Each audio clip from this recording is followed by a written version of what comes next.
জনপ্রিয় Islamic TV উপস্থাপক শায়েখ আল্লামা নুরুল ইসলাম ফারুকী, উপস্থাপক চ্যানেল আই। এই যে দেওবন্দি আহলে সুন্নতের আকীদা, এই নামে মুহান্নাদ আলাল মুফান্নাদ বইয়ের বাংলা করা হয়েছে। এখানে 26টা মতবাদের মধ্যে দেওবন্দের আকাবেরদের মতবাদ মিলাদ কিয়াম জায়েজ আছে, বরং মুস্তাহাব।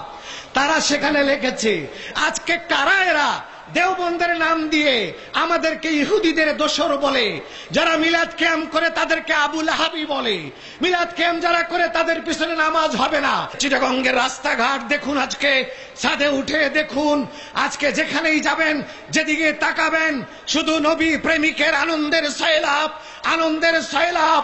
তাতে প্রমাণ হচ্ছে কি, এই চিটাগঙ্গে শুধু আপনারা নন, আপনাদের সঙ্গে এখানে যারা আছেন তাদের সঙ্গে, যারা জুলুস করতেছে রাস্তায় তাদের সঙ্গে, গোটা চিটাগাংবাসীর সঙ্গে আজকে শুধু আপনারা রয়েছেন তাই নয়, হুজুর কেবলা থাকেন শুধু তাই নয়, নিঃসন্দেহে আপনাদের সাথে আজকে আমাদের সাথে এই চিটাগঙ্গে এই ময়দানে আল্লামা শ্রীকোটি হাজির আছেন, আমাদের সঙ্গে তৈয়ব শাহ কেবলা হাজির আছেন।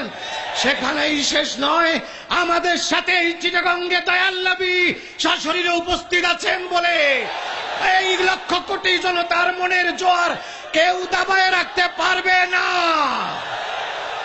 নবী পাক সাল্লাল্লাহু আলাইহি ওয়াসাল্লাম বলেছেন, আমি ভয় পাই না আমার উম্মত শিরক করবে, কিন্তু আমি ভয় পাই আমার উম্মত আমাকে বাজে কথা বলবে, কষ্টদায়ক কথা বলবে।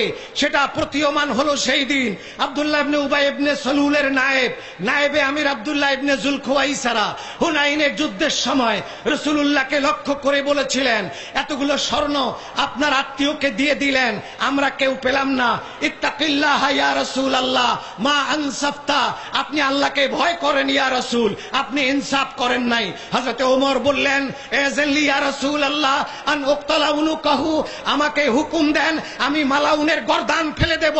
আল্লাহর নবী বললেন, ওমর ওর দিক তাকায় দেখো, গর্দান ফেলে দেওয়া লাগবে না, আমি ভবিষ্যৎবাণী করছি এই লোকের গোষ্ঠী কিয়ামত পর্যন্ত পৃথিবীর রন্ধ্রে রন্ধ্রে যাবে, চিটাগঙ্গ তার থেকে বাদ থাকবে না।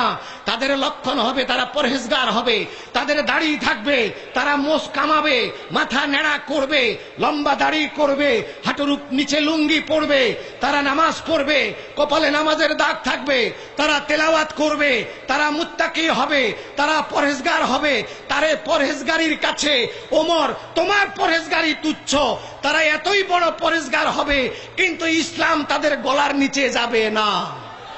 এ যাবত প্রায় 3 বছর ধরে আমাকে বহুবার হুমকি দেওয়া হয়েছে, তোমাকে ব্ল্যাক লিস্ট করা হবে, সৌদি আরব যাওয়া বন্ধ করা হবে, তোমরা আবার সৌদি আরব যাওয়া বন্ধ করবা।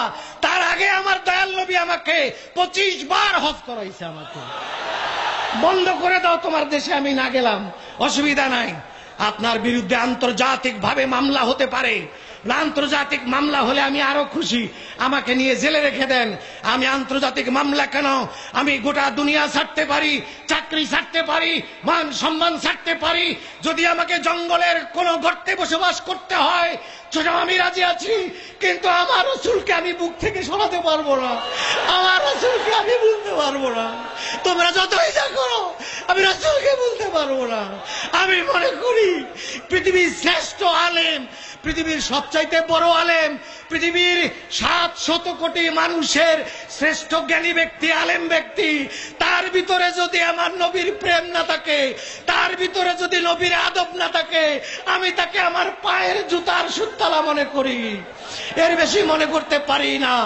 রাস্তার মুচি, রাস্তার চামার, রাস্তার একটা সুইপার যদি তার কলিজায় নবীর প্রেম থাকে, নবীর আদব থাকে, আমি আমার মাথার তাজ থাকে আমি মনে করি। আমাদের আল্লামা শ্রীকোটির খানদানের মুখে শুনেছি একমাত্র, যদি আল্লাহ পাইতে চাও আমাকে ভালোবাসো, মাদ্রাসাকে ভালোবাসো। যার কারণে আজকে তার ঐকান্তিক চেষ্টায়, তার সেই ইসলাহের কারণে, তার ইখলাসের কারণে সারা বাংলাদেশে সুন্নি মাদ্রাসা হচ্ছে। আমি আশা করব প্রত্যেকেই ইউনিয়নে একটা করে মাদ্রাসা দেবেন। ইসলামের আদর্শ